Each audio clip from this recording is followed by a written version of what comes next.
A Growing Affection, Book 4 Part 4. By Xavon Wrentaile. Well, Naruto brushed off the front of his uniform, trying not to get his claws tangled in the zipper or the pockets. I guess I can quit pretending to be out of control. That is, if Hinata's ready to quit pretending she was knocked out. The pale beauty slowly opened her eyes, smiling modestly. You knew?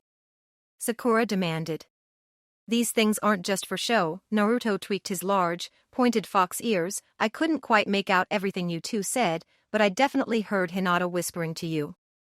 Yeah, well, she's still pretty hurt, the medic countered, just not unconscious. Guess you're not as tough as you thought, huh, Uncle Gookie? Naruto snapped happily. So, you think that if you actually fight me, instead of scribing a seal, you'll do any better? The renegade seemed unaffected by the taunt. Let's find out. Naruto charged forward, and Gookie expected the youth to suddenly vanish again. But Uzumaki did not deviate. After a heartbeat of surprise, the Raikage launched a hasty defensive right jab. Naruto took the hit without flinching, his claws plunging towards both of the Jonin's shoulders.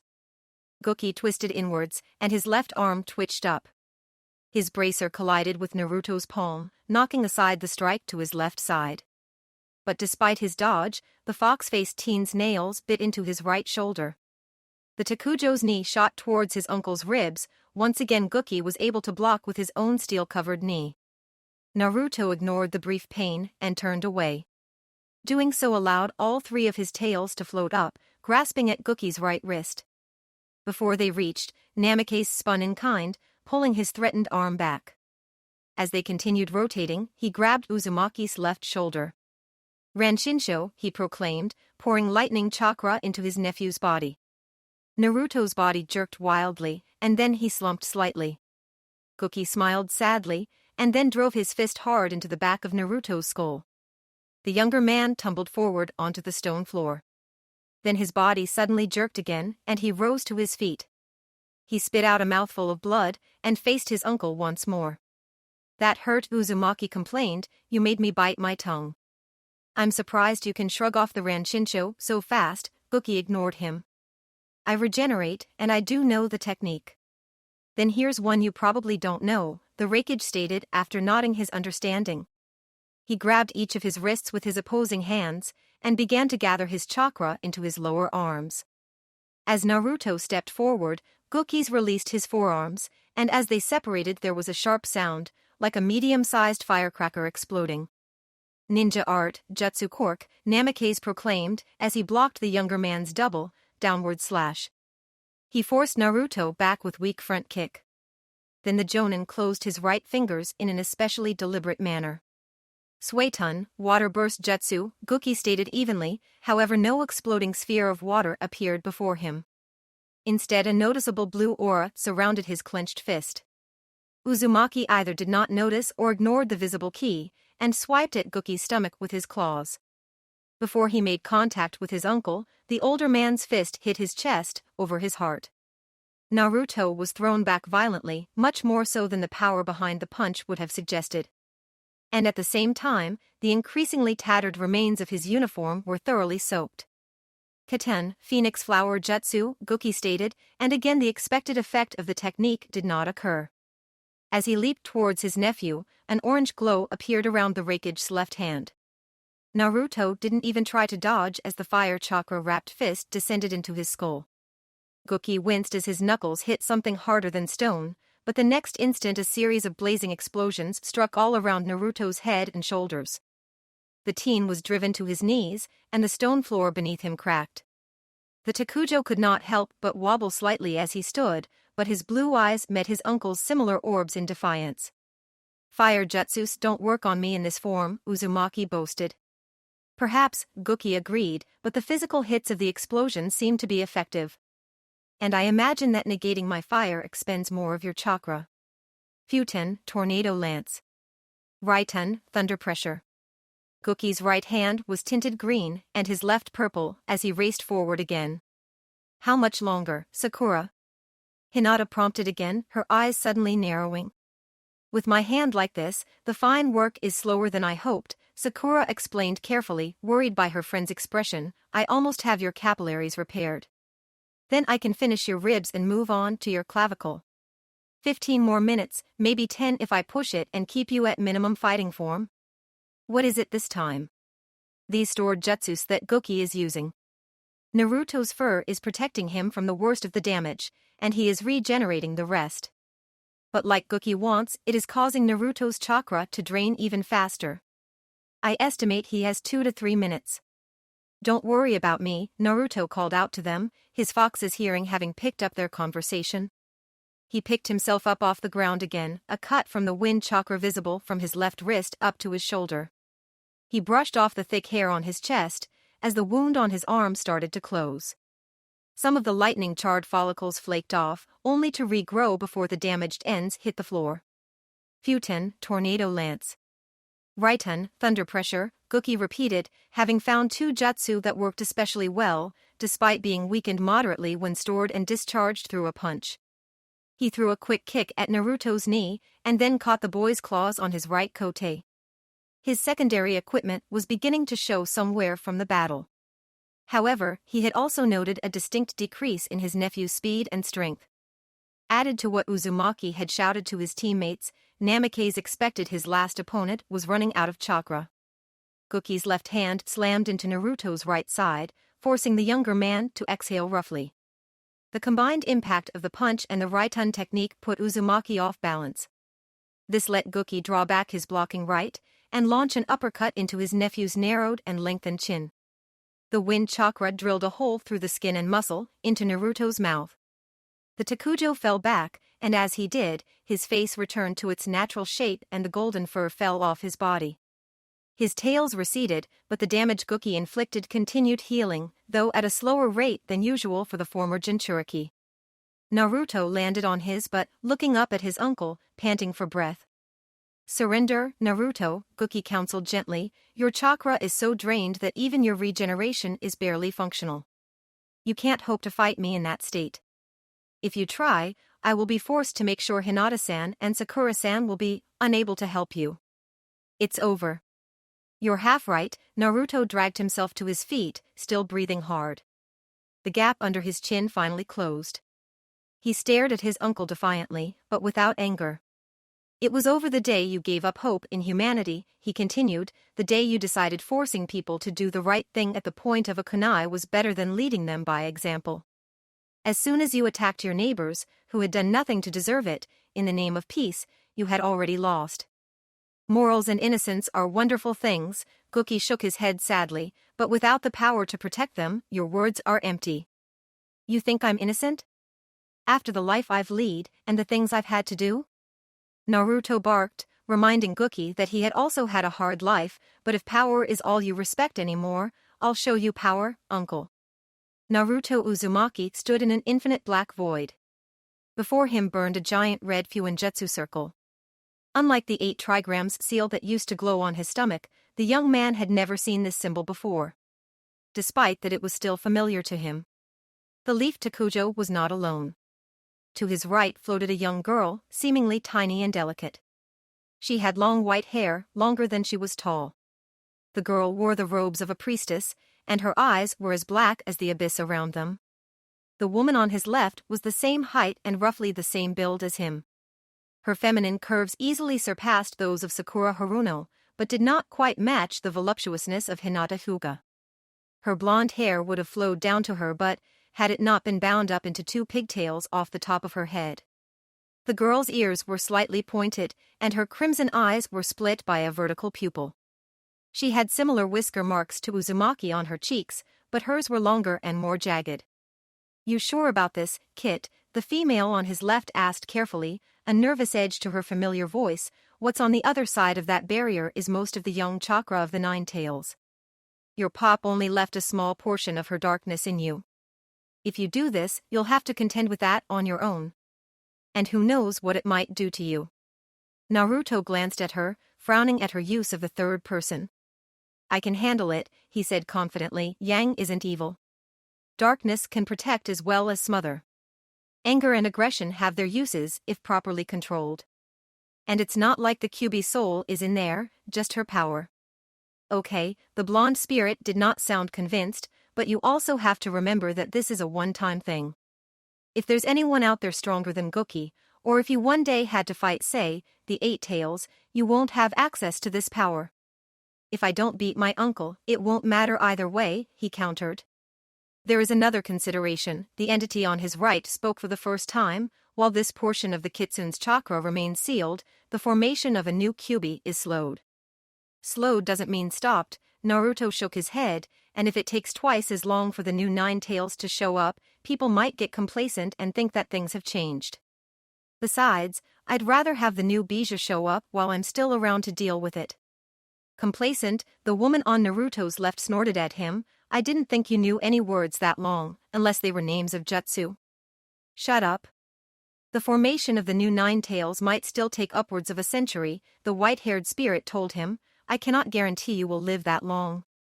Never asked you to, Naruto smirked. Now, are you two done trying to talk me out of this? The woman shrugged to the girl, and both spirits floated back. Naruto reached over his shoulder and grasped his weapon's hilt.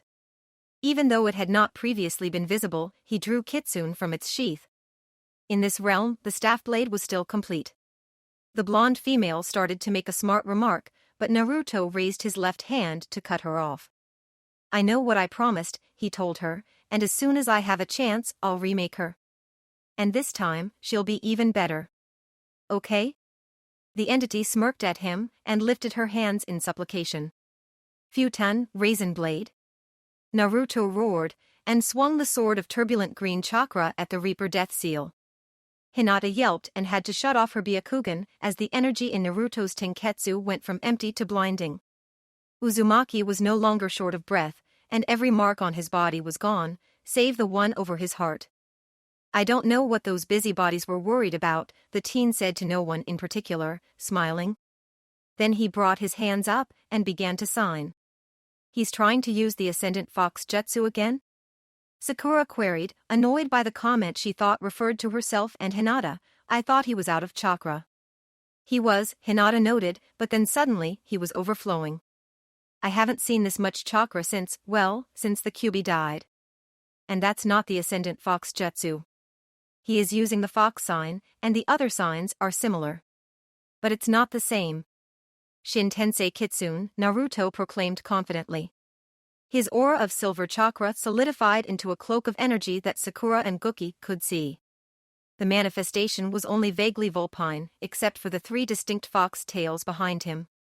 His canine teeth lengthened slightly and his pupils expanded into vertical slits, but otherwise he remained physically unchanged. Namikaze frowned at him in confusion and exasperation. I don't know what you're playing at here, the Raikage stated darkly, or how you recovered your chakra. But how can an incomplete version of the Ascendant Fox Jutsu help you, when I defeated the full version? You've got that backwards, Naruto smirked. The Ascendant Fox was the incomplete Jutsu. I get it now.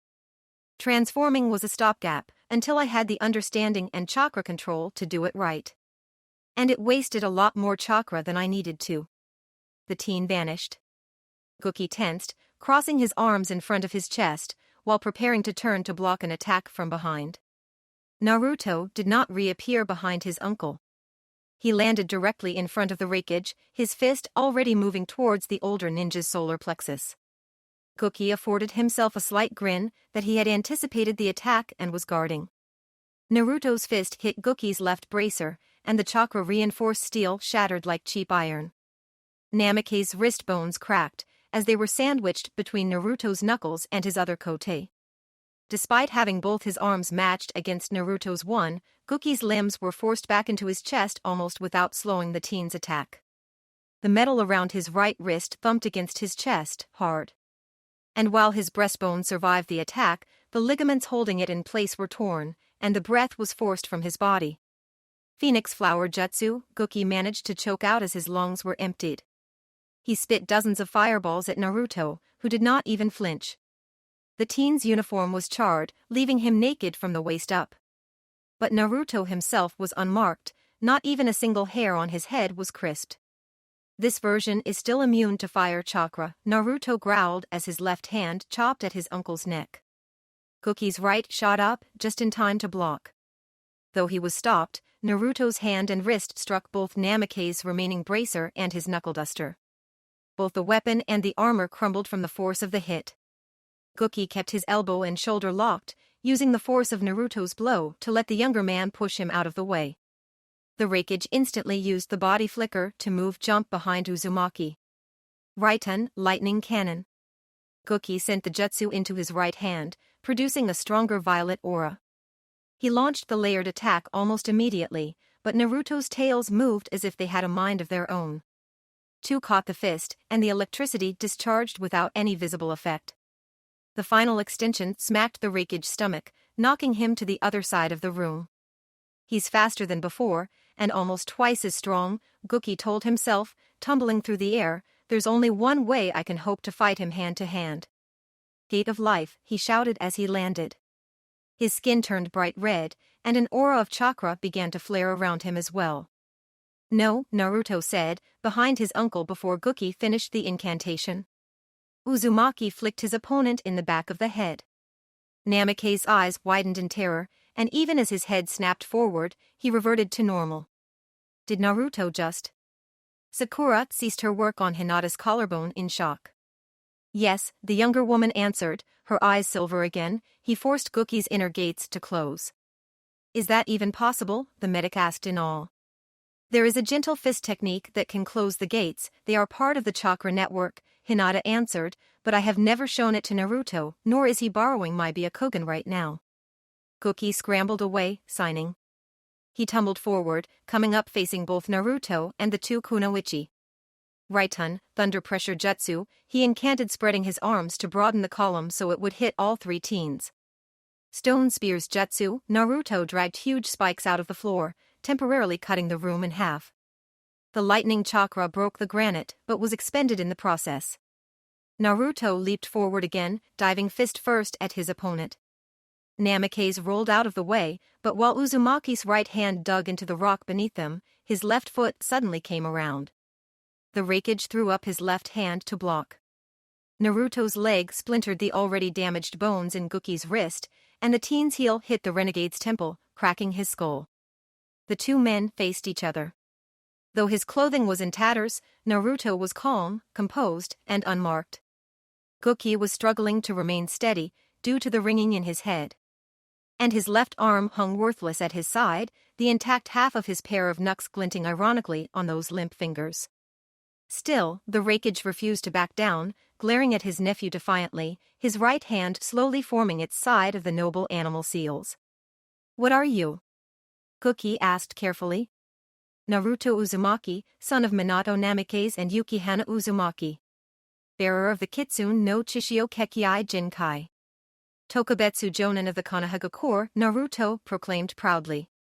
Then he grinned mischievously and added, but if you mean the Shin Tensei Kitsune, that's all on you, uncle. If you hadn't pushed me this far, hadn't gone after Hinata, it might have been years before I figured out what the Ascendant Fox was missing. Dual arts, thundering hailstorm jutsu, the Raikage snarled, his good arm snapping up to point his palm at his nephew. Bolts of lightning flashed across the room, followed almost as quickly by spheres of ice the size of cantaloupes. Even with his increased speed, Naruto could not dodge. The javelins of electricity hit him first. His back arced, and a purple glow replaced his silver cloak. Then the ice hammered him next, various orbs punching through him with the power of a cannonball. Naruto started to crumple, and then exploded. Guki's eyes widened as he felt a finger tap his shoulder. Flash split, Sakura remembered the technique from when Naruto fought Orochimaru for the last time. What she did not recall was Uzumaki being able to use the technique so quickly and without using the dragon sign. Combining a pure chakra and a hybrid chakra in one dual art is pretty cool, the real Naruto said, as his uncle jumped away. I'll have to see if Nagato will teach it to me. Except I can't use ice jutsu. Does he know anything in wind and lava? Guki forced himself to stay silent. He wanted to ask how Naruto had done that, but did not want to give away his ignorance. Instead, his right hand started moving again. Before he completed the fifth half seal, Naruto had body flickered in front of him again. The teen shinobi grabbed his uncle's hand, squeezing to prevent further seals from being crafted. then drove his right knee into the renegade's ribs. Gookie coughed painfully, and a spot of blood appeared in the corner of his mouth. Namikaze wrenched his good hand free.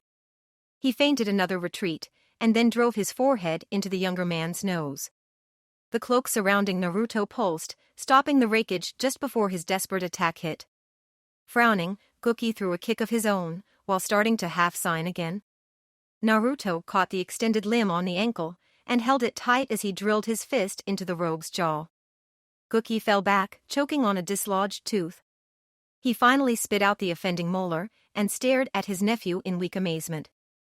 Naruto sighed, looking down sadly at his last living relative. "It's over," Uzumaki said gently. "Even if I let you take one of those weird blue food pills you took earlier, you'd have to spend most of that chakra to heal yourself. If you didn't, you'd have to keep fighting me like this." He gestured vaguely at Gookie's torso and left arm. "I don't want to hurt you anymore," the teen said, "so just stop, okay?" The renegade's eyes dropped, and his shoulders relaxed. Naruto exhaled in relief, and his chakra cloak vanished while his eyes and teeth returned to normal. "Hinata, Sakura, how are you two?" he asked, turning away from his uncle. "I'm fine, more or less." Hinata stood cautiously. "Sakura's healing is skillful as always." "I've got myself patched up, too," the archer noted, collecting her bow and flexing the fingers on her right hand. Naruto smiled happily, and started to walk towards them. Gookie's head lifted as the younger man moved further away. The rakeage's face took on an expression of melancholy resolution. He closed his eyes and took a deep breath. Then his blue eyes snapped open, fixing his nephew with a glare of rage and unhinged hatred. He extended his good hand, and silently summoned his final weapon, a double-bladed battle-axe slightly smaller than the siphon had been. He rose up to one knee, channeling most of his remaining chakra into the blade, causing it to glow red-hot. He held the weapon horizontally, preparing to throw it at Naruto's back. "Naruto," the two kunoichi shouted in unison. Sakura drew and fired her final arrow, while Hinata sent the last of her chakra into her extended right arm, incanting 8 trigrams empty palm. Sakura's arrow hit Gookie's right wrist, just as he released the axe. The missile yanked his arm back. It passed through his left lung just below his heart, pinning the limb to his chest. Hinata's wave of force stuck the weapon, sending it careening off course. Then it hit Namikaze, throwing him into a column. The impact broke his back, and the drag on the arrow as he slid down widened the hole in his lung. Naruto spun in surprise, noting the now cooling battle-axe. He darted over to his uncle with a look of dismay. Gookie noticed his expression, and his lips turned up even as blood began to flow out of them. "You didn't think I would let you capture me alive, did you?" the rogue rakeage whispered, as if answering the question the teen was struggling to find. "You're not dead yet," Naruto insisted. "Sakura can fix you up. Hinata and I know enough to give her a hand." "No," Gookie insisted, as the two women arrived behind their teammate. "I have enough chakra left to prevent you from healing me, at least long enough that it will no longer make any difference." "Why did you make Sakura and Hinata kill you?" Uzumaki demanded, tears rolling down his cheeks in spite of himself. "I would have been executed anyway," Namikaze smirked. "Alive, I would have been a liability. The Shizokas, especially the ones who shared in my goals, and anyone else with a grudge against the ninja villages, they would have joined together and sought to free me. I'm sure the conclave would have made a show of giving me a trial, but I have to die, for there to be any chance at your version of peace. And if I must die, I would rather die on my own terms, in battle. Besides, this way, you three get to be the heroes who killed me, not just than the ones who captured me," he told them. "Your fame will grow, and people will be more inclined to listen to your words. You will be the next Sannin, the trio who protect and inspire the whole ninja world. But at the same time, you'll have to consider my goals and my message in your actions, lest the people I mentioned before use me as a martyr for their causes." Gookie's eye fluttered as he trailed off, and his coughed weakly, dribbling blood down the front of his vest. "Uncle Gookie?" Naruto prompted. The rogue's blue eyes snapped open, and locked onto Naruto's very similar orbs. "Finish me?" Namikaze requested hoarsely. "It hurts, and I'd rather not wait to bleed out.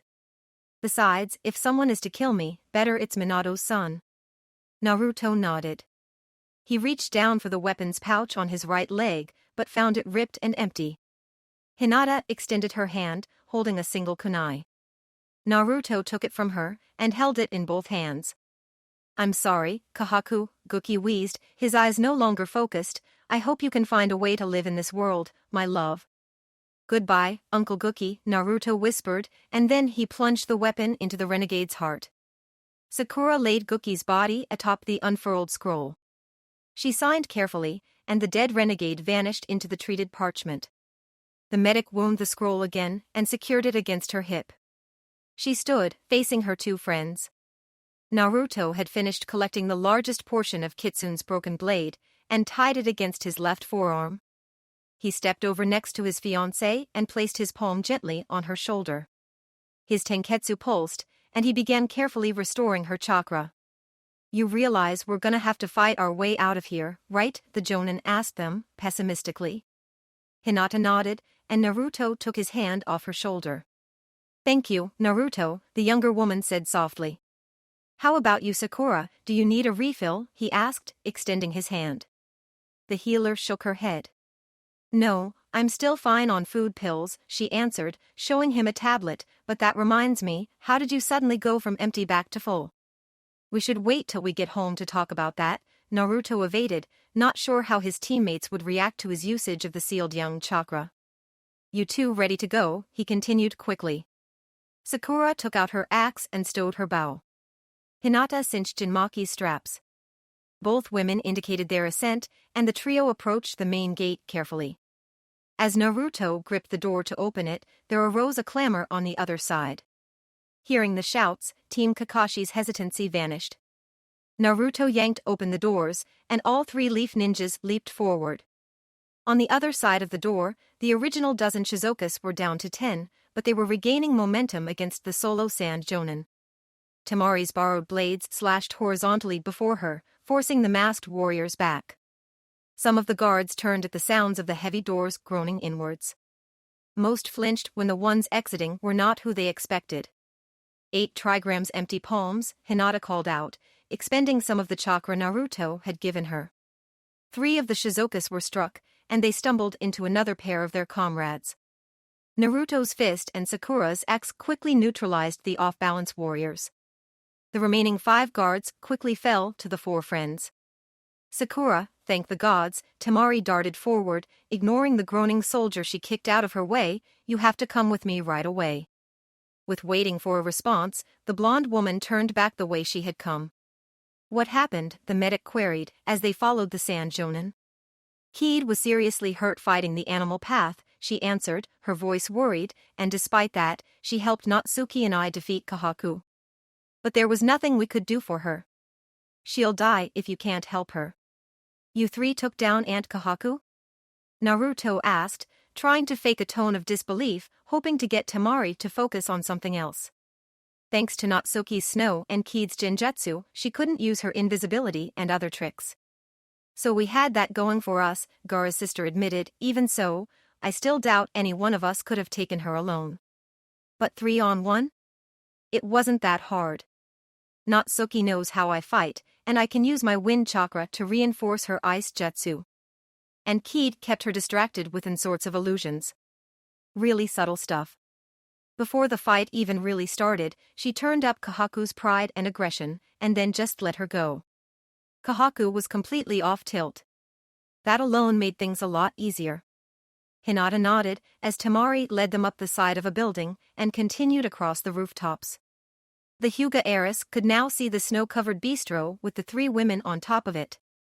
She estimated they were still almost a mile away, and she did not like the pale color of the Miss Jonin's cheeks. The youngest of the 4 shinobi began to flash step forward, and her companions hurried to follow her lead. Sakura skidded across the ice, and was already probing the face of the mist with her chakra as she stopped. The healer's eyes narrowed in concern, and she swallowed another food pill. Then she took out her mortar and pestle, and began to grind up a second food pill, a plasma pill, and a few herbs she retrieved from her pouch. Then she thrust 2 tools into Tamari's waiting hands. "Spread this on her tongue, and start giving her a sip of water every minute," she instructed the sand kunoichi, as she started to sign, when she has swallowed all that's on her tongue, do it again. Can you handle that? Yes, ma'am, the elder Jonin said without a hint of irony. Naruto and Hinata stayed out of their way, joining Natsuki next to the apparently unconscious Kahaku. Natsuki-san, thank you for sending Sakura to help me, the Hyuga Scion told the Hayaton user. If you hadn't, I would have been killed. Speaking of that, Naruto piped up, looking away from his aunt. Just how did you guys kill Madara? Is he really dead this time? I am as certain as I can be that Madara is dead, Hinata said. I destroyed every single cell in his eyes, and the rest of Tao's body, too. And I watched his chakra dissipate. As I told Sakura, unless he is no longer a human, he is dead. And even if he somehow became a demon, it should take him at least some time to pull himself back together. Holy. Natsuki forced her jaw shut before she said something impolite and damaged her image. Neither of the teens was fooled, and Naruto nodded in wide-eyed agreement. How did you do that, Hinata? He asked in awe. Sakura held him off long enough for me to form a singularity Rasengan. She tried to focus on the pink-haired woman's contribution as she explained. Singularity, the sand bodyguard blinked, as in a black hole? It's not a real black hole, Hinata denied nervously, it's just a supercondensed Rasengan that has a sort of vacuum effect. And just what does it draw in? Natsuki asked cautiously. Matter, chakra, light and sound, Hinata admitted uncomfortably, pretty much everything except me and things that have my chakra infused in them. That's awesome, Hinata, Naruto congratulated her. Yes, well done eliminating Madara, Natsuki said more thoughtfully. Hinata considered telling Gora's bodyguard the technique's flaws, to allay the older woman's worries. But before she could, she was indirectly interrupted by Sakura. Naruto, can you give me a recharge? The healer requested, her voice strained. Sure, he agreed instantly, trotting over to the other three women. Natsuki started to address Hinata again. Before she could speak, four new figures arrived on the roof, attracting the attention of everyone except Sakura. I thought these drifts had to be you, Natsuki, Kakashi said immediately, indicating the piles of snow all over the bistro. Naruto-kun, Nagato seemed surprised to see the three younger members of Kakashi's squad. If the copy ninja felt the same, he hid it well. Hey, Nagato, the blonde youth waved from his position behind Sakura. There was something pensive in his voice that everyone caught, but only his female teammates understood. The former Pain's eyes traveled to Haruno, to Hyuga, and back to Uzumaki. The three of you are all here, the Rinnegan bearer stated. Does that mean you found a way to escape from Guki-sensei? Guki? Temari jumped slightly, then returned to her assigned task. Kinda, Naruto said evasively. Nagato-san, Guki is dead. Hinata spared her lover by speaking for the team. Naruto defeated him with the intent to take him prisoner. But Guki would not allow that. He forced us to wound him further, and then refused to let Sakura treat him. He asked Naruto to kill him, and Naruto agreed to end his suffering. I think I speak for all of us when I say we are sorry it ended that way. Don't be, the frail shinobi shook his head knowingly. I can't say I'm surprised Sensei chose death over capture. What happened to Kid? The copy ninja changed the subject, not knowing it would not clear the air like he hoped. My animal path did that to her, Nagato admitted sadly, just before I was convinced to stop. How is she? I've closed the cuts in her intestine, Sakura answered without turning, and did my best to prevent any complications from the damage. Now I am trying to close the wounds, the medic continued, shifting to the tone she used when Naruto was acting stupid, and it would be a lot easier if she didn't insist I take twice as long to ensure she doesn't have a scar. My looks are one of my best weapons, the face of the mist interjected, her voice much stronger. Hinata and Natsuki both recognized a marked improvement in the platinum blonde skin tone. If I have these giant gashes down my side, it will be harder to fool my marks. And I won't be able to wear a bikini. Perish the thought, Sakura groused. Exactly, Kid agreed in apparent sincerity, I'd rather die. Or if I did live, it would be like I died anyway. While Sakura finishes, Kakashi took charge. We should discuss how we are going to get out of here. Nagato had previously suggested we just walk out, and that he would order the Shizokas to let us. But with Kahaku as our prisoner, I don't think that's possible. Why don't we all just steal some Shizoka uniforms? Keed suggested sardonically, then we can just escort Lord Pain out of the village. And what about Kahakudano, the male acolyte prompted smugly. Well, the Mist Vixen said coyly, if Naruto-kun will give me some chakra, I can easily disguise her with my jinjutsu. You're still recovering, Sakura said sharply, glaring at the face not unlike she had during their first meeting. I can do it just as well as you can. I wouldn't say you can do it quite as well, Keed shot back, besides, you should save your power for in case anyone else needs healing. As the two women sniped at one another, the rest of the shinobi began to discuss what it would take to set the loose plan into motion. Citizens, comrades, allies, the restored daimyo of the Land of Grass addressed the crowd of gathered near the village hidden in the grass.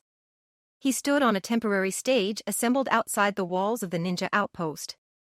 The city itself did not have a venue capable of holding all the guests, but more than that, the damage of the battles had not been restored. So, to keep their pride, the event occurred on the broad plain. Which was fitting in its own way. It had been 3 weeks since the death of Guki Namikaze, and things were slowly settling down.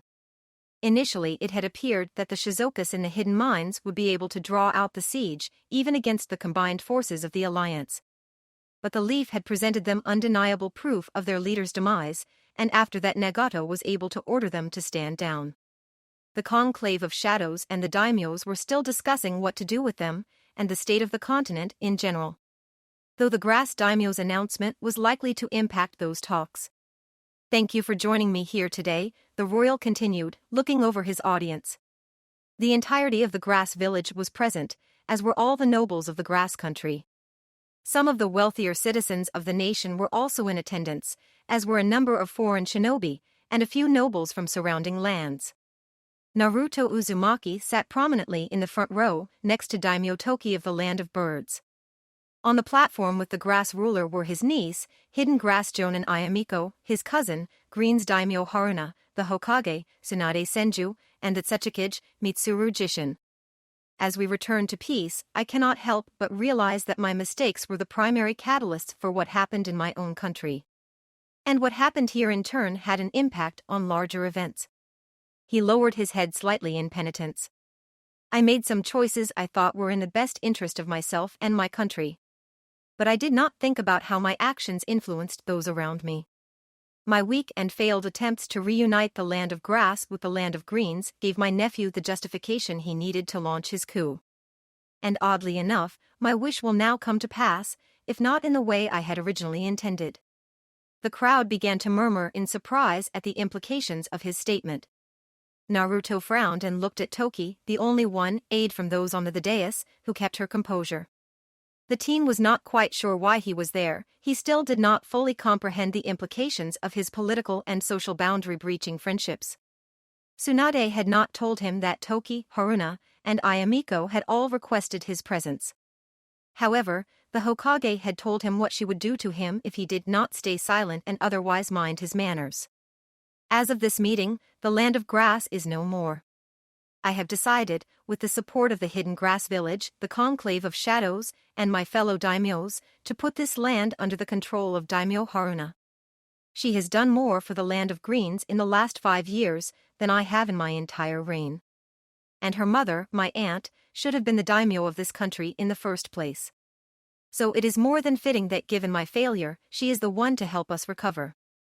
None of current nobility of the Land of Grass will lose their ranks or domains, he tried to reassure the increasingly noisy crowd, so long as they show our new daimyo proper loyalty. And we both firmly believe that this merger will be what is best for all of us.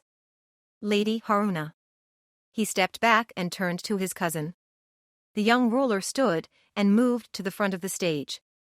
As my uncle said, the Land of Grass will now become part of the Land of Greens. Her voice was steady, but Naruto detected a hint of worry in her eyes. He will become the regional governor of this territory. The village hidden in the grass will retain its name, and the Flower Ninja clan will rejoin the village. And by the same token, our new country will remain the Land of Greens, thus maintaining our alliances with the Leaf and Stone villages and with the Land of Birds. The only thing that saved us from Guki Namikaze and his minions was cooperation and friendship. I hope all of you will keep that in mind as we move forward. As she stopped speaking, the audience remained silent. Some of the nobles were glaring openly at the young woman. Naruto scowled at them and then started clapping loudly. Toki smiled at him and joined in his applause. The grass ninjas took up the cause, and as they considered the green's economic prosperity, the merchants also joined them. Tsunade grinned triumphantly. Haruna caught Naruto's eye. She smiled at him and nodded. 918 Shizokas filled a field on the border between the Land of Fire and the Land of Forests. The group was comprised of all of Guki's oath-bound warriors, who had been captured or induced to surrender. By Nagato's estimation, that was between 80 and 90% of the surviving anonymous soldiers. All wore light gray masks to preserve their identities and thus their lives, and similar colored t-shirts and loose pants. They were surrounded by only 300 Alliance ninjas, but the Shizokas were unarmed and under orders not to attack. A stone pillar had been raised at one end of the field, and on it stood the 4 surviving Kages, along with Nagato, Washichi of the cloud, Ayamiko of the grass, and his aim of the snow. Nagato looked at the megaphone in his hand hesitantly, and then his Rinnegan moved to Tsunade. "Are you sure about this?" he asked carefully. "If we send them back, and they are recognized, they will die." "It's the only fair way," Gaara answered for his ally. "Most of them probably want to go back home," Yasuo added gently. "It's the only thing we can do," Tsunade told the ring-eyed man kindly yet firmly. "The curse breaker is the only person we know of can remove blood oaths. It would take her years to get to all of them. And even then, her success rate is under 50%. Guki is dead, so he can't release them, and he didn't structure the oath so that anyone else could free them. Unless we can find a reliable way to unseal them, they have no choice but to stay like this." "I have no problem with them remaining Shizokas," Nagato admitted. "I still believe Guki-sensei was not entirely wrong in binding ninjas to a code of conduct. He just took it too far. But I am afraid this puts them at too much risk. We have all ordered our people not to acknowledge any Shizoku by his or her former identity," Mitsuru rumbled, annoyed by the delay, "and we have strongly requested that the ninjas' reign, mines, and any other village that has a Shizoku return do the same." "All right," Nagato bowed his head in acceptance, and then raised the megaphone to his lips. He pulled the trigger and addressed them sternly. "Shizokas," he stated loudly, his amplified voice carrying over the throng, "I am Nagato, also known as Lord Pain. I am Guki Namikaze's second, and in his absence, your commander. Here are your new orders.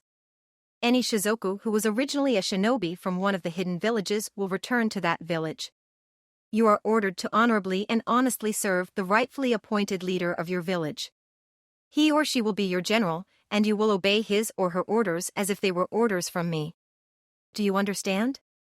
"Yes, sir," almost 2/3 of the assembled warriors said as one.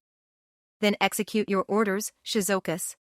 Now they can reveal themselves to at least one person, he told the shinobi leaders, "but what about the rest of them?" "We need to figure out how many return to each village," Washichi said grandly, "then the rest will be assigned to balance out our strengths." Nagato nodded, and began to tell the former bandits and civilians what to expect, and that they were to wait until their fates could be determined. "You win," Kahaku admitted in defeat, breaking off her staring contest with Tsunade. "What am I doing here?" The Hokage did not respond. Though she kept her expression stern, inside she was surprised by the question. The 2 women sat in the Leaf Leader's office. They were alone, but there were 3 times the normal number of guards in and around ninja ops. Kahaku was in her default appearance, but was wearing civilian clothing. The captured rogue was also wearing a set of ninja manacles. "I'm trying to decide what to do with you," the original Sannin answered, "but surely you must have known that." "I am a little surprised," the Jinchuriki admitted. "I was captured by sand and mist ninjas, and I am a renegade of the grass. I expected to end up in one of those villages. We handle most prisoners for the mist, and neither they nor the sand qualified you as a vital target, since Shizokas followed Nagato after Guki, and have now been spread out amongst the various villages," the older woman explained, "and we offered you to the grass, but Ayamiko wants nothing to do with you. She's got too much else to worry about. As Guki's wife, even if you were both missing Nin, you are considered an honorary leaf ninja. So we got stuck with you." "And what are you going to do with me?" the shapeshifter asked again. "I'm still trying to figure that out," the healer admitted. Then she pursed her lips, and her brown eyes seemed to pierce Kahaku's soul. If we were to make you the same offer Konan and Nagato accepted, would you take it? Kahaku gave the offer serious thought. Being decommissioned and allowed to live freely in the leaf was more than she could legitimately ask for. Removed from the life of a ninja, she might be able to find some level of happiness with her husband's students, and her nephew by marriage. If Naruto would forgive and acknowledge her. But there were two reasons why she could not take the deal. Or rather, one reason with two facets. I wish I could say yes, the Jinchuriki said sadly, moving her hand to her heart, but if I let you scour my chakra network, I could no longer host the Six Tails. That means someone else would have to become a Jinchuriki.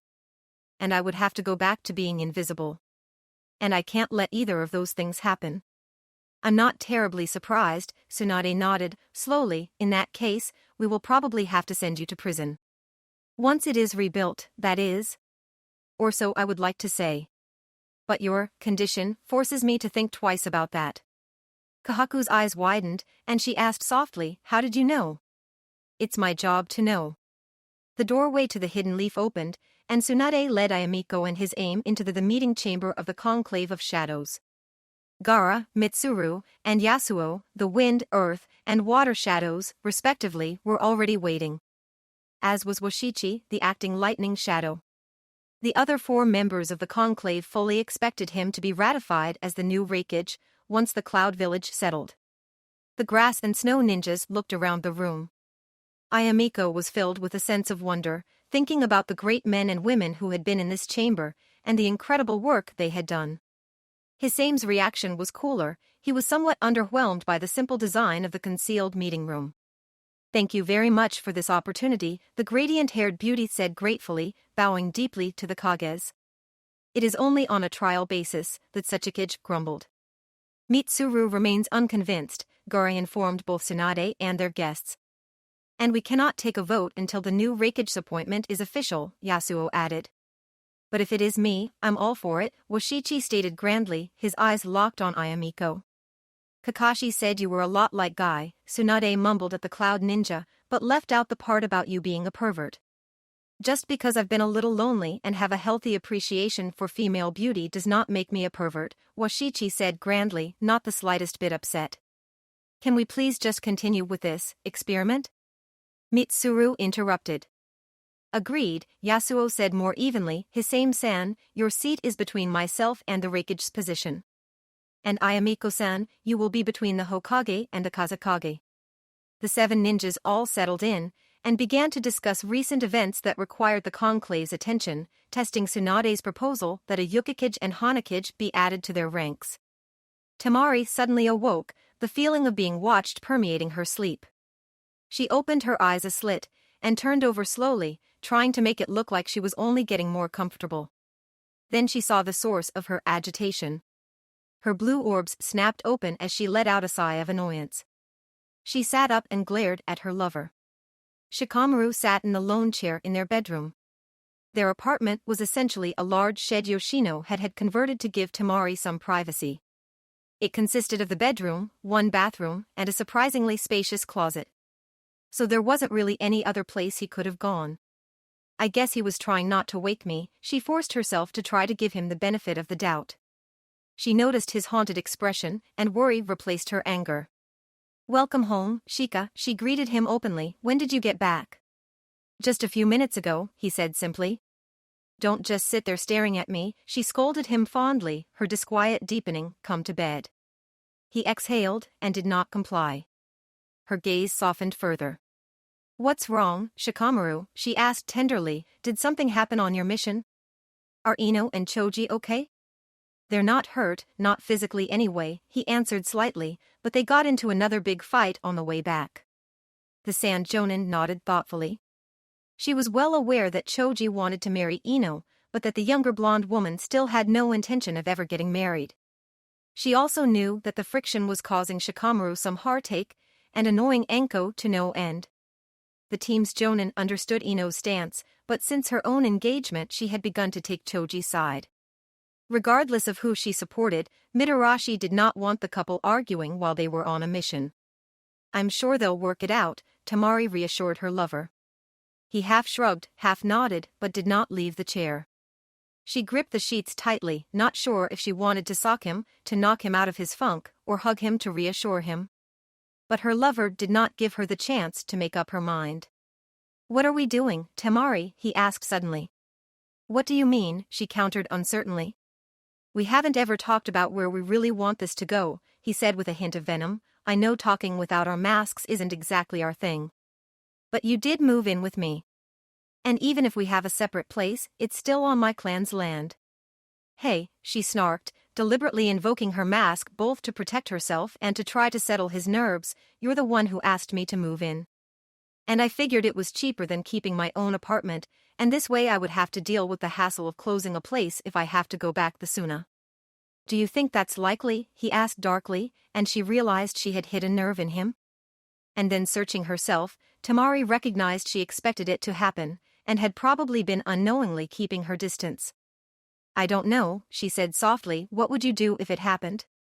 "What do you want me to say?" he countered, suddenly using his usual sardonic tone, "that I'd defy to Hokage, race across the continent, and fight your brother and anyone else who tried to stop me from taking you back?" She pretended to smirk, covering the dull ache in her heart. Then he added softly, "Because I would. I'd probably get my ass kicked and thrown in prison, but I'd come for you anyway." Her eyes widened, and she felt a wetness growing in their corners. "You remember what I told you when we started dating," he prompted, "about what I thought I wanted, what I planned?" She nodded carefully. "Well, most of the first year we were going out, I was half waiting to come to my senses. To realize you were a fling, a bit of insanity. And then I could go back to looking for some nice, quiet girl. Until the night of Kenkuro's funeral. You opened up to me, and suddenly some of the stupid things my dad told me made sense. That was when I realized I was hopelessly in love with you." Special emphasis on the hopeless. "Is that why you asked me to move in with you a week later?" she queried, and this time her smirk was genuine.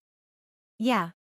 Once I admitted it to myself, I started to get worried that you'd get taken away. Of course, I hid my reasons under a pretense of rationality and sarcasm. But the truth was I just wanted you as close to me as possible." She digested that for a moment. Deciding he wasn't going to move, she slid across their bed and reached out her hand. He took it almost desperately. "Are you really that worried?" she asked, trying not to sound too happy. He dropped his head and just barely nodded, bobbing his chin exactly once. "We may fight, but we're not like Ino and Choji," she told him. "Those two fight because they're different. We fight because we're the same. You and I want the same thing. We both know where this is going." "You want to marry me?" he prompted uncertainly.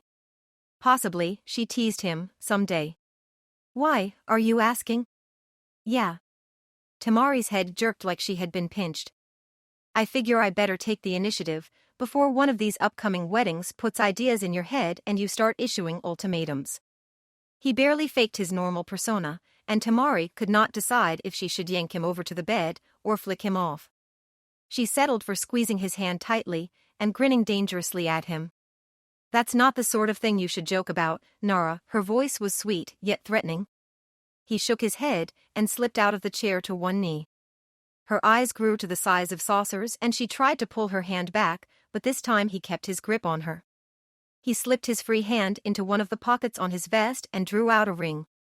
"My mom forced me to take this the day after we moved in together." "Meddlesome woman," he informed her in exasperation. "It was her mother's ring. Grandmother wasn't quite as delicate as you are, so we'll probably need to have it resized. So what do you say?" Her eyes narrowed dangerously. Temari was not as thick or muscular as some kunoichi, but she had never been called delicate before. She took it as a lingering remnant of the misogyny she had worked to drive out of him. That, combined with the way he asked, pissed off the volatile woman. "If that's how you're going to propose." "I love you in spite of myself," Shikamaru interrupted her. "I know we'll have a huge fight every other week, but I still can't imagine a future without you. And that doesn't bother me anymore. Temari of the Sands, will you marry me?" "Is that the best you can do?" She tried to sound angry and resigned, but there was more than a little joy in her voice. "We've been together for long enough, you should know this is about all you'll get." He shrugged in self-depreciation. "Unless I cheat and get help from someone like Naruto, or Irika. And I wanted to do this on my own. Yeah, I guess, she slumped in mock defeat. So what do you say, he prompted again. I just did, she smirked suddenly. Then, for a so-called genius, you can be pretty dense sometimes, she admonished him fondly. Yes, I will marry you, Shikamaru Nara. She leaned down and kissed him hungrily. And for only the third time she could remember, he let himself go, fully committing his feelings to the kiss. When they broke apart, he switched which hand he was holding and slipped the ring onto her finger. It was big enough she almost could have fit 2 digits into it. You weren't kidding about the sizing, she noted in genuine amazement. Just how big was your grandmother? Don't get me started, he advised her, before kissing her again. On this fortunate day, before the gods we pledge ourselves. The couple knelt on the floor of the shrine, a low table between them. Yugo Yuzuki wore a lily-white kimono, but her face was not colored white, nor did she wear a veil. She had no pretense of being a pure maiden, nor did she need to hide her face from her mother-in-law-to-be. Kakashi Hatake was also formally dressed in a jet-black kimono, but he still wore his leaf headband over his left eye. Traditionally, the couple would have been joined by their respective families. But neither shinobi had any living blood relatives. And their adopted daughter was entering her terrible 2s early, so she remained outside with the majority of the other guests. Instead, the bride and groom were attended by Naruto Uzumaki and Anko Mitarashi. The blonde Takujo sat on his sensei's side of the shrine, looking more than a little uncomfortable in his navy kimono. And while the serpent summoner affected the appropriate gravitas, inside she seethed over the pink color of her old-fashioned robes. Grant us your blessings, the wedding couple continued in unison, that we might respectfully share our joys and sorrows. That we might live together in peace, that we and our progeny might prosper. Please protect us forever. In love, we humbly offer our vow. The priest nodded and took out a small bottle and 4 dishes. He poured his libation first, and then one for each of the witnesses. Kakashi passed one to Naruto, as did Yugo with Anko. Then the holy man and the 2 guests drank. Naruto scrunched his face in distaste, but despite her show of manners, Anko could not repress a smirk of appreciation of the quality sake. They passed the sipping cups back to the priest, who placed the alcohol and the remaining tray on the table before the couple. The groom carefully tipped the proper measure into the dish before him and then offered it to his bride.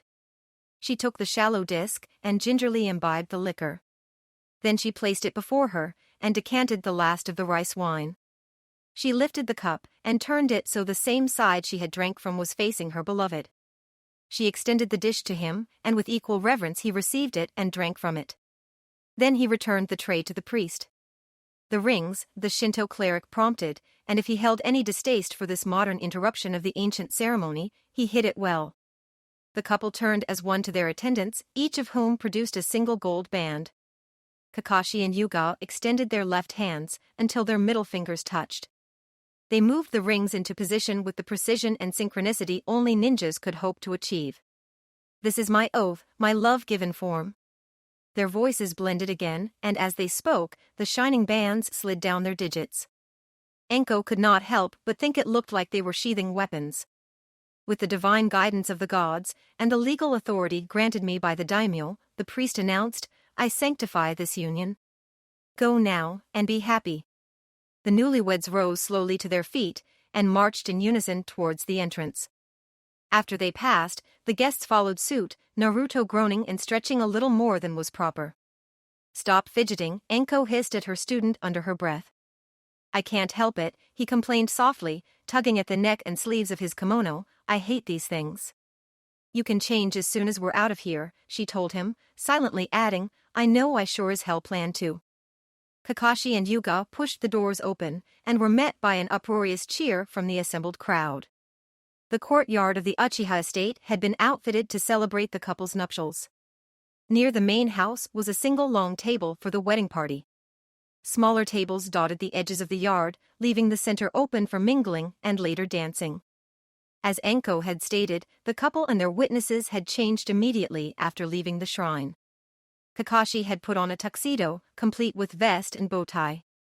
The jacket was draped over the back of his chair, but he was still better dressed than most of the male guests, his best man included.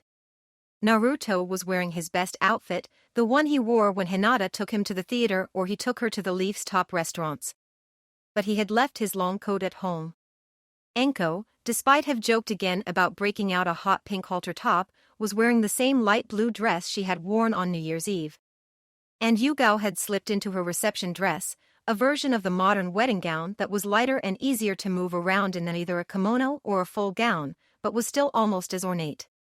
The dress was white, with a single spaghetti strap over each shoulder and barely connected, wrist-length sleeves. It had some subtle silvery beading around Yugao's waist and bust, accentuating her curves. It stopped just above her knees and was loose enough that she could take a full stride. After a short expanse of thigh, her extended stocking started, with identical accents around the top. She wore a comfortable pair of white pumps to complete the ensemble. Seated between the newlyweds was their daughter, currently on her best behavior. Also at the main table were Hinata and Irika, with their respective partners, and the other members of Kakashi and Yugao's teams, with their dates. Shino and Sasami were together, while Sakura was escorted by Rock Lee, and Kiba sat next to Hanabi Hyuga. Most of the guests were Leaf villagers and shinobi. The Kazekage had been invited, more out of deference to Hitaki's students than out of any real friendship between Kakashi and Gaara. But he had been unable to attend due to business. His bodyguard Natsuki had also been invited, and she was in attendance. Yugao noticed the Hayaton user was sticking close to Tamari and Shikamaru. The bride wondered if the other woman was uncomfortable around so many unfamiliar faces, or if Gaara had sent his protector to investigate the engagement of his sister to the future Nara clan leader. And despite her friendship with Yugao, Kiba Mizuno had declined the invitation for unspecified, work-related reasons. There was one other notable foreign guest, who now sauntered up to the main table. "Congratulations, Kakashi," Washichi of the Cloud said grandiosely, with a huge, genuine grin. "You finally settled down. Though to be honest, I was a little surprised to get the invite." "I was at all three of your weddings," the copy ninja offered with a shrug. "I thought it was only fair." "But you were only invited to the second one," the Cloud Jonin frowned, "and I never saw you at the third one." "And to be equally honest," Kakashi continued, ignoring him, "I thought you would be too busy with your new duties to attend." "Nonsense," the recently appointed Raikage sounded hurt, "after all the times we've helped out one another or fought one another. There's no way I would miss this." "Take good care of him, Yugao-san," Washichi turned to the kunoichi, and his voice grew almost serious. Then he smirked and added, "He certainly needs it." Kakashi just stared at him blandly, and the foreign ninja chuckled. Washichi turned away, and his eyes settled on of the tables, where an attractive younger woman with red triangles on her cheeks sat. Hitaki shook his head, recognizing the Thunder Shadow's expression. Hana Inuzuka chose that moment to stand, revealing her very pregnant belly. The Cloud Ninja paused, and the final blow to his interest was delivered when the Jonin veterinarian leaned down awkwardly to give Shizune a quick kiss. Washichi turned back to Kakashi with a defeated grin, and the groom just shrugged at his friend. Then the Raikage took notice of Natsuki, and he sauntered over to the sand kunoichi. "How did you meet then guy anyway, Kakashi-sensei?" Naruto asked, mildly bewildered by both parts of the exchange. It was actually at his first wedding, the silver-haired Jonin started, and his wife smiled in fond memory. Sakura watched fondly as Naruto and Hinata twirled slowly around the dance floor. Fortunately, it was a slow song, so they were not chasing off the other wedding guests with one of their increasingly notorious displays of footwork. Hinata was resting her head against her boyfriend's shoulder, and he smiled down at her in loving contentment. The medic sighed happily and squeezed Lee's hand. Then Sakura's breath caught in her throat as she realized something. She was not in the least bit annoyed by her teammates' closeness. Nor was there that sharp pang in her heart that she had grown accustomed to ignoring. She glanced up at her date, studying his face. He was staring at the dance floor longingly, and her smile changed to one of amusement. No ninja she had met could match Lee's speed, not without expending chakra. He could charge through a forest without even disturbing a single leaf or blade of grass. He could slip through a battalion of green shizokas without one of them touching him. And he could not go more than 2 bars in a dance without stepping on one of her feet. Except for the times his foot hit her shins or knees instead. One time he had actually managed to accidentally headbutt her. Lee had settled down somewhat since Guy's death. It seemed he had found the vocal volume control he had previously been lacking. And though still excitable, he at least tried to force himself to think a little before he reacted. Sakura Haruno recognized the warmth growing in her chest. She let go of Lee's hand and drew her right hand up, placing it over her dress, between her breasts. She closed her eyes, leaned back slightly in the chair, and tried to analyze the feeling. The emotion was weaker than the one she remembered, but it was also kinder. Lee, she called out to him softly, her green orbs slowly opening. Her patient suitor turned to face her, trying to hide his disappointment at being defeated by the 3/4 tempo currently wafting throughout the gated neighborhood. "What is it, Sakura?" he asked openly. "Would you come with me for a minute?" He looked at her curiously, but nodded nevertheless. She drew him out of his chair and led him away from the courtyard. She pulled him gently down one of the narrow streets inside the Uchiha compound and turned into a secluded alley. She then faced him with a curious and slightly hungry expression. "Sakura," he said her name questioningly. His expression was confused, yet also carefully hopeful. "Hold still for a second," she murmured, "there's something I want to try." Lee snapped to attention, and his eyes widened. Sakura placed her right hand on his left shoulder and her left hand behind his head. She rolled up onto the balls of her feet and placed her lips firmly against his. For a moment Lee remained ramrod straight. Then he faltered, relaxing and placing his hands on her back to hold her closer. Finally they broke apart. Lee looked about ready to faint, his eyes out of focus and his knees weak. Sakura smiled thoughtfully at him. It wasn't as intense as that one, she thought to herself, recalling when she assaulted Naruto, but it was pretty close. And in some ways, it might have been better. "Hey, Lee," she prompted softly, "you have your own place, right?" Shino Aburame and Sasami Fuma exited the Uchiha estate arm in arm.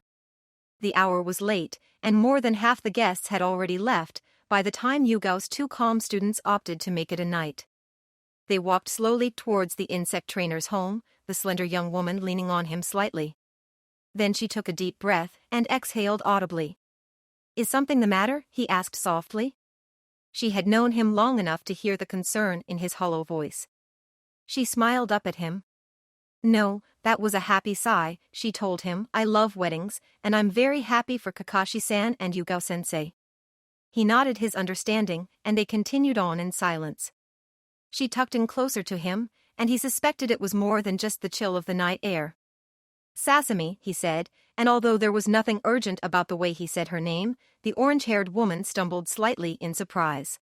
He paused and turned to face her. "Shino?" "Sasami, I know you are not entirely happy with the rate our relationship has progressed," he said evenly, but she caught the uncertainty in his tone. "That's not true," she shook her head. "I enjoy your company, Shino. I like you. And I understand why you are holding back. I had never heard of your clan's distrust of my clan, not until I arrived in the Leaf Village. But I know that your family takes it very seriously. But you are not a member of your clan," he told her. She frowned at the statement, and he continued quickly. "That was poorly phrased. I meant that you are not simply a member of the Fuma clan. You are a person in your own right. You are Sasami Fuma, my teammate and the woman I have come to care a great deal about." She smiled up at him radiantly, a tear running down her left cheek. She took his hand. "Shino, I am going to kiss you now," she warned him. "Is that all right?" "I think that would be entirely acceptable," he answered her, his voice imperceptibly excited. He bent down, slowly, tenderly. But Sasami released his hand and jumped up, wrapping both arms around his neck and one leg around his waist. Angling down on him from above, she locked her lips to his passionately. After they broke apart, she kept her embrace, holding herself slightly higher, using his shoulders for support. She stared down at him, her gray eyes joyful. "You're in my web now, little beetle," she teased him gently. Shino was not surprised to find he did not mind the prospect at all. After the reception officially ended, Naruto sent Hinata home ahead of him. She was exhausted, while he still had some energy. He had told her that he had a few duties left to perform as best man. And beyond that, he intended to help the staff get everything cleaned up right, so Kakashi and Yugao wouldn't have to worry about anything in the morning. Too tired to protest, she let Niji and Tenten escort her back to the Hyuga manor. After Naruto finished up and ushered the temporary help out, he found a familiar face waiting outside. The other shinobi immediately fixed his eyes on Naruto, leaving no doubt why he was there. Uzumaki finished locking the gates and enabling the security, before acknowledging his former friend. "Is there something you want from me, Kiba?" the blonde Takujo asked guardedly. He struggled to keep his voice neutral. He did not want to start a fight outside Kakashi and Yugao's home, not on their wedding night. And he wanted to give the feral Chunin the benefit of the doubt, though Kiba's past actions did not make it easy. "Yeah," the dog trainer admitted sheepishly, "I want to talk to you." "All right," Naruto answered, then yawned against his will, "but can we do this on the way? We're both heading kinda the same direction, and it's been a pretty long day." "Sure, no problem." Kiba started trudging alone beside the former Jinchuriki, his hands in his pockets. Naruto relaxed a little. Inuzuka's stance suggested contrition. "So, what's up?" Uzumaki prompted more naturally. "Well, you know." Kiba struggled against his pride and his own general lack of diplomacy. "I guess I've been kind of a jerk since." "Well, you know." "Since you found out about the fox demon," Naruto filled in softly. "Yeah, well, I was upset and felt betrayed and all that crap." Inuzuka tried weakly to defend his actions. Then he shook his head to banish those thoughts. "But I was wrong," Akamaru's human admitted. "You had your reasons to lie, hide it from us. Some were your own, and others were forced on you. And I pretty much proved you right." "You are entitled to your feelings," Naruto offered, and then qualified sarcastically, "At least that's what Hinata and Kakashi-sensei keep telling me." "Yeah, maybe, but you're also entitled to your secrets. Especially when they put your life at risk. Or make people try to ruin your life." "Yup," Naruto agreed lightly. Then he queried more seriously, "But why did you change your mind after all this time?" "Well, a while ago I started to think I might have overreacted," Kiba answered, "but really, now that you're the big damn hero, I can't really keep thinking that you're an evil backstabbing ass. I mean, you talked that Pain guy into switching sides, and then killed that Namikaze guy." Naruto nodded silently. The exact details of the battle with Guki were not known, so the rumor mill had filled in the blanks. The current version had the members of Team Kakashi walking into Guki's throne room and demanding his surrender. His refusal had led to a quick fight, in which the three teens thoroughly humiliated the now-dead Reikage. Rather than admit defeat, he had attempted to use a forbidden jutsu drawing on the power of a demon, though the stories were unclear as to which demon. To finish him, Naruto and Hinata had combined their respective Futon and Suiton Raisengans into a Hyaton Raisengan that had supposedly turned Namikaze into a snowflake sculpture. And then a brisk passing breeze scattered him across the Kumogakure. Rather than correct the rumors, the conclave of shadows had just let them grow, hoping to at least partially discredit Guki. "And also, Hanabi's been kinda writing me about it," Kiba continued. "Yeah, when did you finally cave in and start seeing her?" "I'm not quite seeing her." Kiba dodged the accusation, "but she is growing up real fast. And as a ninja, she is technically, legally an adult. Plus, it turns out she's been interested in me for a while." "Yeah, I know," Naruto smirked. "You knew?" Kiba fought to keep his voice down, considering the late hour. "Everyone knew, except you.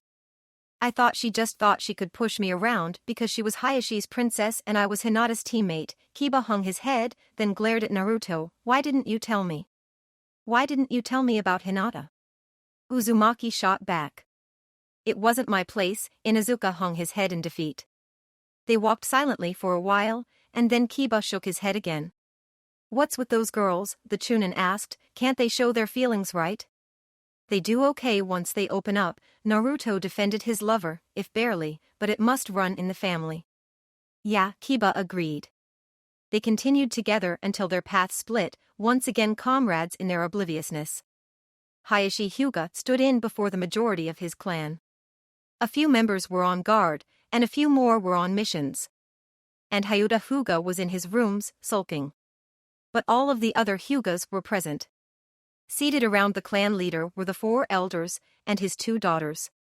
And in addition to the Byakugan users, a single outsider was hidden in the back of the large meeting room, not that any of the ninjas, or even the handful of white-eyed commoners, were fooled.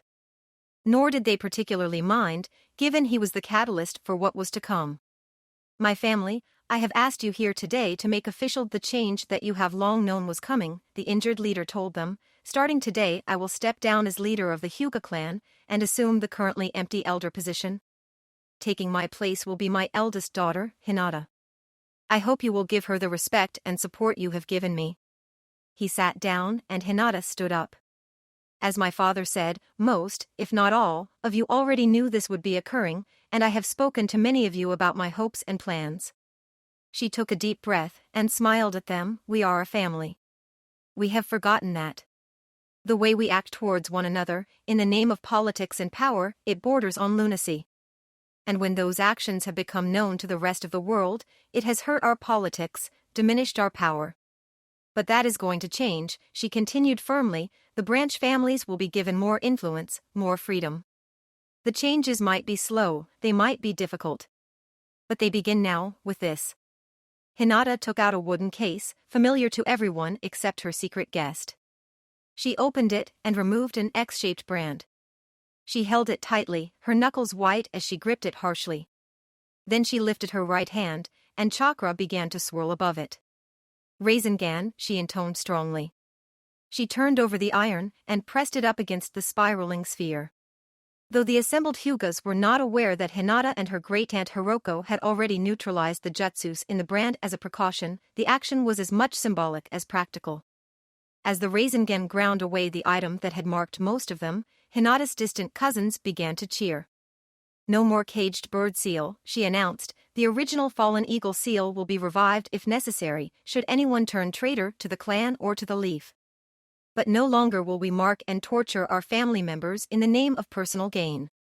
The Hyugas shouted their approval, and behind his chameleon tarp, Naruto's voice was the loudest of all.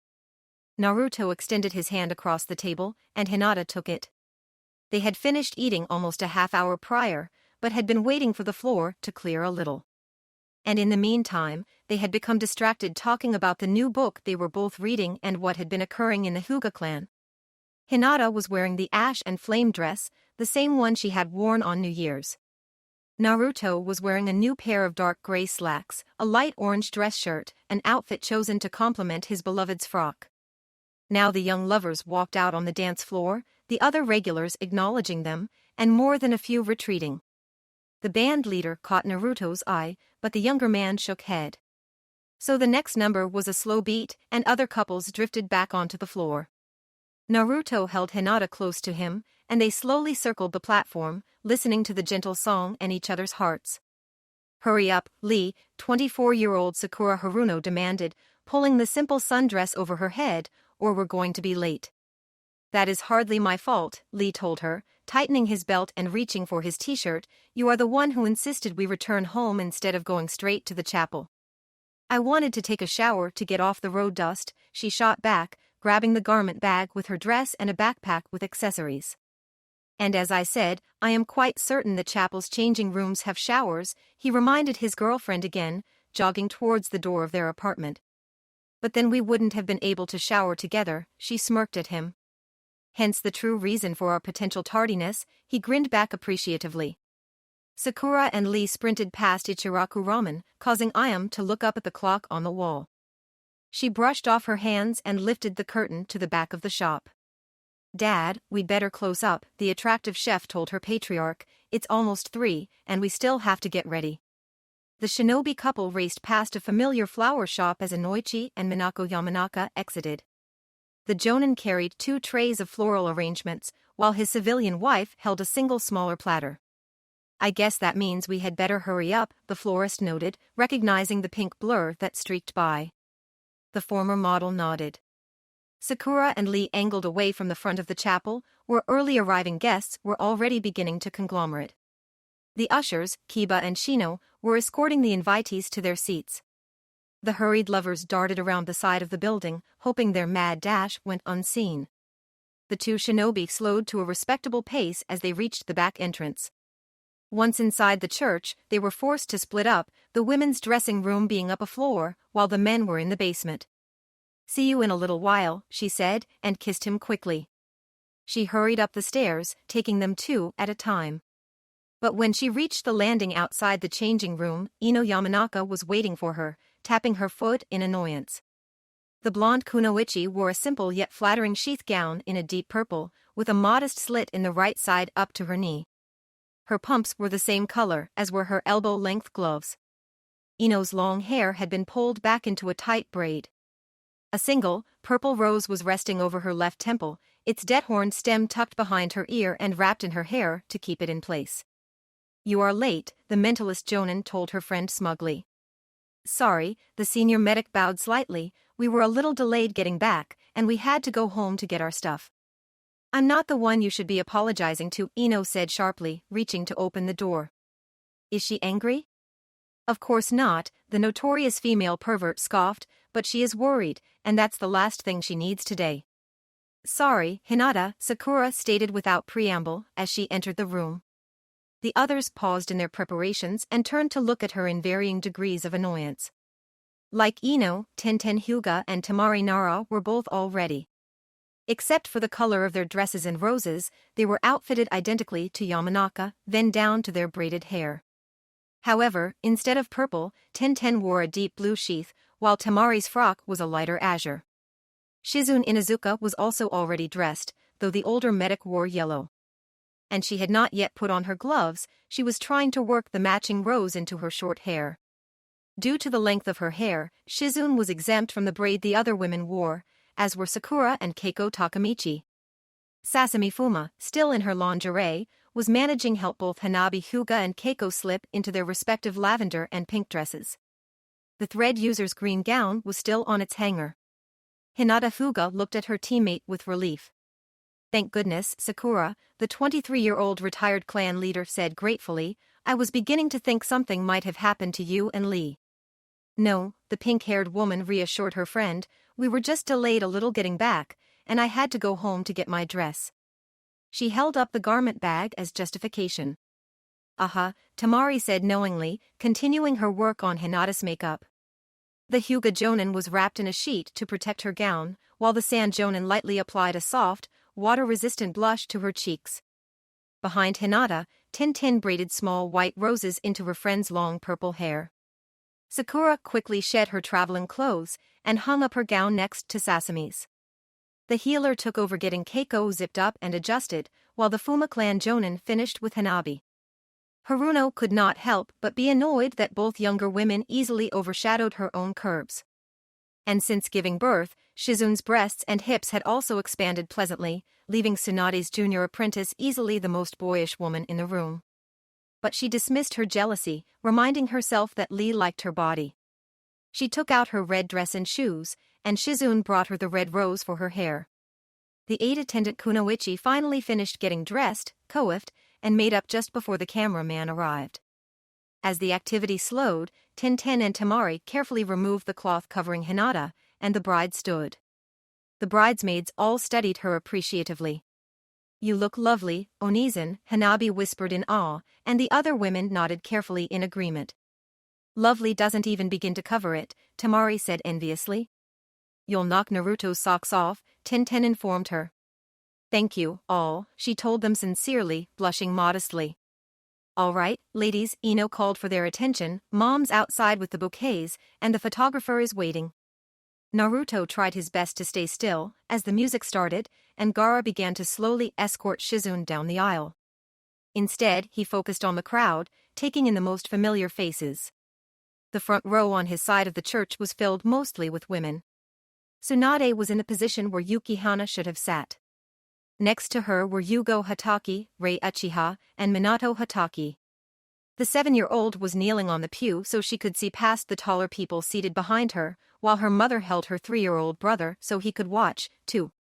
Next was his other uncle's wife, the moderately pregnant Enko Yumano. Hana Inazuka had been mildly surprised when her brother had escorted her and her 2 children to the front row. But Kiba had given her Naruto's spiel about how Shizunichan's wife is my Onizen, too. Hana was so happy that she had not protested further, and lead Momo and Toshiro to the end of the first row. As Rock Lee and Sasami begin to move towards the altar, he reflected on the fact that, other than certain daimyos, he was probably the only man to ever have 5 sitting members of the Conclave of Shadows at his wedding. The fact that there were now 7 shadows mitigated the fact slightly, as did the fact that he had only directly invited 2, 3 if he counted the fact that the Kazekage was one of his groomsmen and thus not a guest. Tsunade was of course in the front row, and he had also invited the Hanakage Ayamiko. In addition, the Yukikage Hisame was present as the date and bodyguard of Daimyo Koyuki Kazahana of the Land of Spring, and Mizukage Yasuo Mizuno had escorted his daughter Kid. Nor was Koyuki the only daimyo present. The rulers of the lands of fire, birds, and greens were also in attendance, though Naruto was not quite sure if Hisoka Hanakata had brought Nyoko, or if it was the other way around. He noticed Nyoko's expression of sadness with surprise. Despite Hinata and Sakura's insistence that the princess's feelings were genuine, he had never known her affections to be much more than a crush. And after their first meeting, he had always been careful to let Nyoko know she was only a friend, and that he was committed to Hinata. Konohamaru and Keiko had reached the front of the church and split to take their respective positions. Shikamaru and Tamari stepped into the aisle. The still sometimes dense young man noticed for the first time that the vests and boutonnieres of his groomsmen matched the respective colors of the dresses, bouquets, and accent roses of the bridesmaids they were escorting. He hadn't even thought to ask why his fiancée requested that specific groomsmen wear a specific color. The groom's eyes drifted to the back of the church, where Nagato and Konan sat with their ward, Jiraiya. The Rinnegan bearer had mostly recovered from the damage pain had done to his body. However, even Tsunade had not been able to repair the fact that the drain on his life force had left the former Akatsuki leader unable to father children.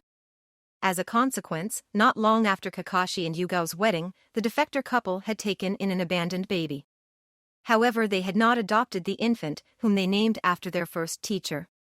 And Jiraiya referred to the couple as aunt and uncle rather than mother and father. Sakura suspected that Jiraiya was the son of a Shizoku, and that the legal and social detachment was because they feared and hoped that someday the boy's birth mother would be able to unmask and reclaim him. Naruto thought she was probably right, while Hinata and the Hokage remained silent on the issue. Uzumaki was mildly surprised that Jiraiya was not sitting between Konan and Nagato, instead the origami expert was in the middle. Naruto's eyes drifted curiously to the other woman sitting next to the boy. But his eyes slid past her, and his brain decided she was no one important. Naruto frowned lightly, trying to keep his sudden displeasure from being too visible. He was a trained ninja, and he should have at least been able to connect the unknown woman to her date. She was on his side of the church. He forced himself to focus on her, and found it oddly difficult. The woman was so nondescript she was hard to look at. She appeared to be a few years older than the groom's 23 years, but not yet in her 30s. She was slender, yet fit. And her face was plain. Not pretty, not ugly, just there. Nothing stood out about her. And yet, there was something familiar about her. The strength in her dull, brown eyes. The way she sat, relaxed but at the same time ready to react. The happy yet melancholy expression she wore. As he started to recognize her, it triggered his memories of a brief description he had been given just after the war. Choji and Ino had passed half of the pews when Naruto's eyes snapped back to Tsunade. After he had her attention, his blue orbs flicked back over to the mysterious, unassuming woman. The Hokage followed his gaze. It seemed to take her twice as long as Naruto to even see the woman, and longer still to recognize her. Finally realizing the cause of his distraction and worry, the Hokage shook her head to indicate he need not worry. Then she inclined her head slightly, and he followed where she indicated. And his jaw almost dropped in surprise. Naruto realized in all the times he had played with Jiraiya or helped Hinata babysit, he had never really paid attention to the boy's appearance. The combination of blonde hair and blue eyes was fairly common on this side of the continent, so he had never given it much thought. But Jiraiya's hair was a shade darker than Uzumaki's or any of the Yamanaka's. And there was a certain, familiar sharpness to the boy's blue eyes. Naruto's locked the gaze of the plain woman with his own. He smiled kindly at her and nodded once. She nodded back, tears of joy filling her eyes, Niji and Hanabi reached the front of the church, and Irika and Sakura began to make their way down. As the second-to-last pair of attendants followed the song forward, Naruto focused on the aisle again, knowing the moment of truth approached. Though he knew it was not the case, in anticipation time seemed to speed up for him. Irika and Sakura, and then Kakashi and Tenten appeared to be almost sprinting. As the best man and matron of honor took their places, the music changed. Hinata and Hayashi stepped into view, and Naruto saw his bride's gown for the first time. The main portion of Hinata's gown was a shimmering, medium-weight, pure white silk mikado. The edges of the fabric were all stitched with a golden filigree of small, overlapping triangles. The bride's dress was strapless like those of her attendants. But the pale beauty's bodice was so perfectly fitted it almost appeared to be paint instead of fabric. It clung tightly to every curve of her exquisite breasts, dipping slightly between her cleavage. The gown wrapped around her toned stomach, revealing the slight indent of her navel. The upper portion of the dress also had short sleeves connected under her arms, covering from the middle of her biceps to just above Hinata's elbows. Unlike her friends, the young woman wore no gloves, and her engagement ring shone brightly on her finger. The ivory material split just below the waist, creating a wide slit in front while the rest of the dress flared out dramatically, flowing around her in vertical pleats. A cape-like extension off the back of the bodice and sleeves added an additional layer to the back of the gown. The silk ended a full 6 inches above the floor. Underneath there was an underskirt of pale lavender, but unlike the white silk, this part of the dress had a matte finish. The second layer went all the way to the floor, and as was also visible through the gap in the front. The bride wore a simple silver circlet on her head, with a veil of lace hanging out of the headpiece down to just below her chin. She was without a doubt the most beautiful woman Naruto had ever seen. Hinata smiled happily, but still blushed noticeably under his scrutiny. Father and daughter walked carefully up to the front of the church, where Hayashi passed Hinata's hand to Naruto. The former clan leader limped over to his seat in the front pew, opposite Tsunade and next to his aunt Hiroko. Hyota Hyuga was also seated in the first row of Hinata's side of the church, and though he did not look happy, he at least had enough manners not to scowl. The couple turned to face the priest, who nodded to them before beginning. "Dearly beloved," the holy man addressed everyone present, "we are gathered here today to witness the bonding of Naruto Uzumaki and Hinata Hyuga. Marriage is a contract, legal, spiritual, social, and emotional. In some cases, I found couples standing before me who do not fully grasp the enormity of the commitment they were making. But I can honestly say that is not the case with Naruto and Hinata. They have been emotionally and socially married for many years. And now the time has come for them to formalize their union under the law and before the gods. So, if anyone present has just cause why these two should not be wed, let them speak now or forever hold their peace." More than a few eyes turned to Hyota Hyuga, but the deposed elder wisely remained silent.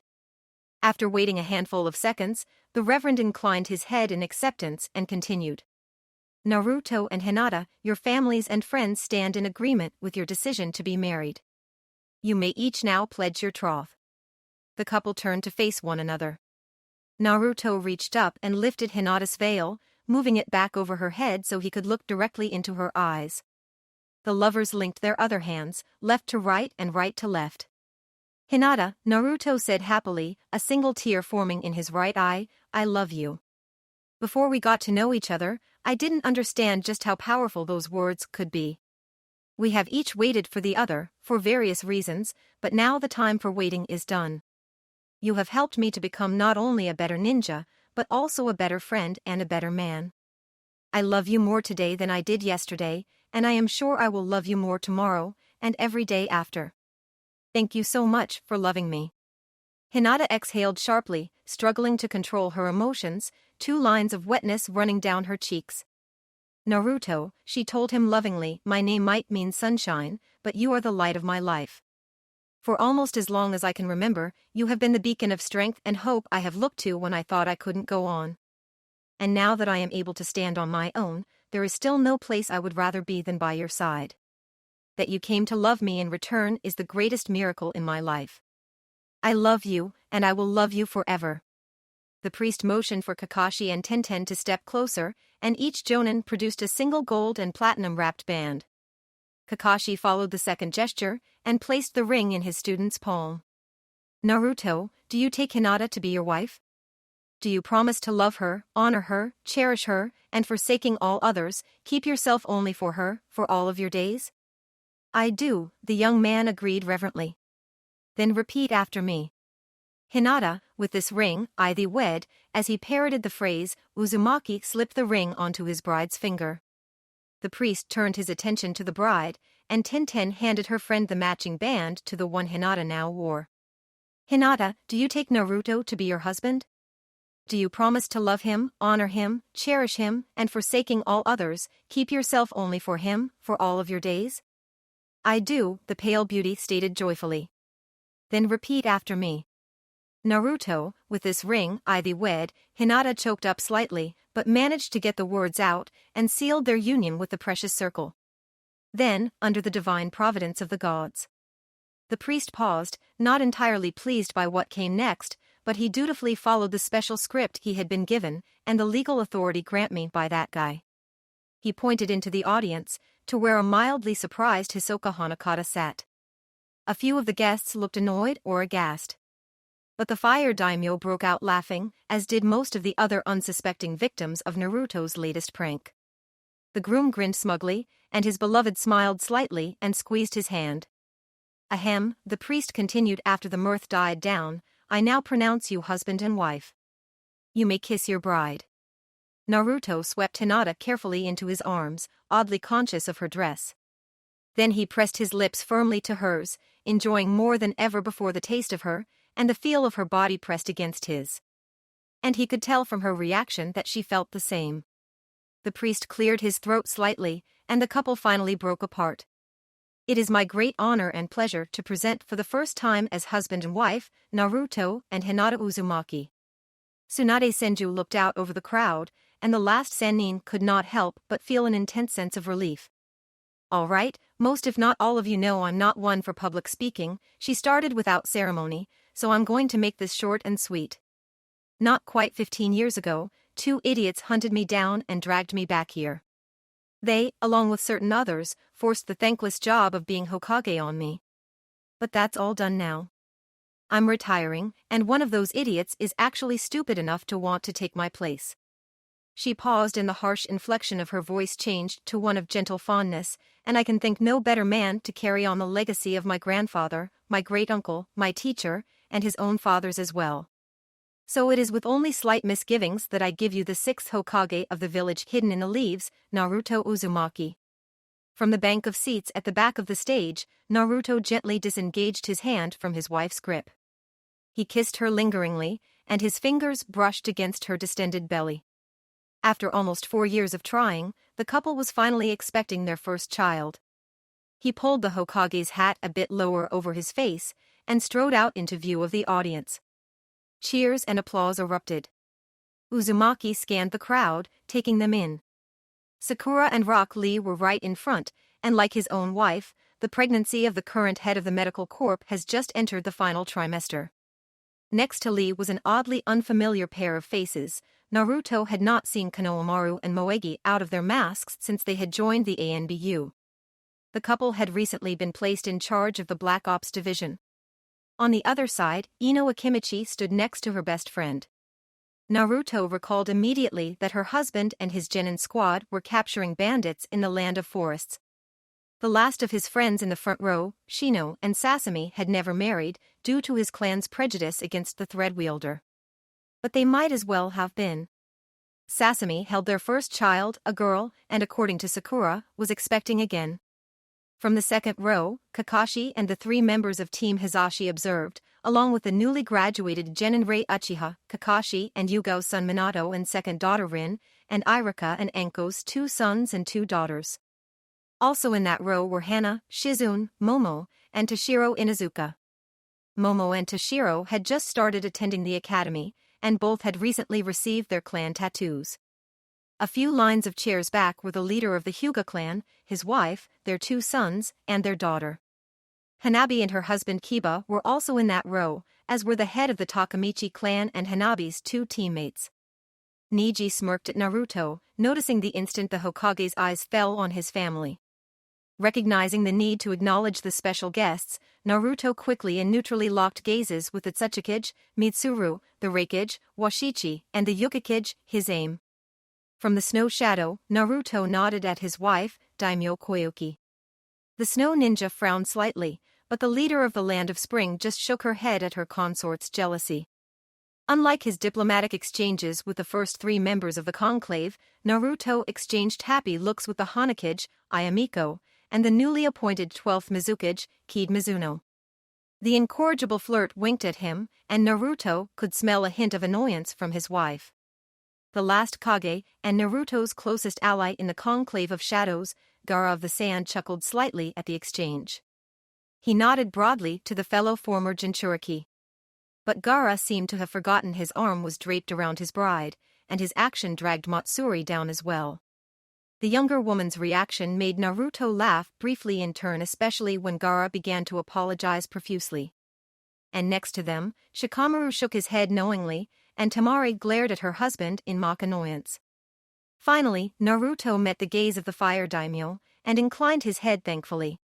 He knew his appointment also had to be approved by Nyoko Hanakata, and while he had never doubted her trust in him, it did not diminish his gratitude.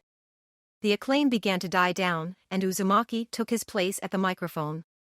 "Thank you all for coming," the blonde Jonin told them. "As you all know, becoming the Hokage has been a goal of mine for most of my life. Originally, my reasons were mostly selfish. I wanted to be respected. But I learned that that was the wrong for many reasons. If I did not earn the respect of my comrades, I would not be accepted as Hokage.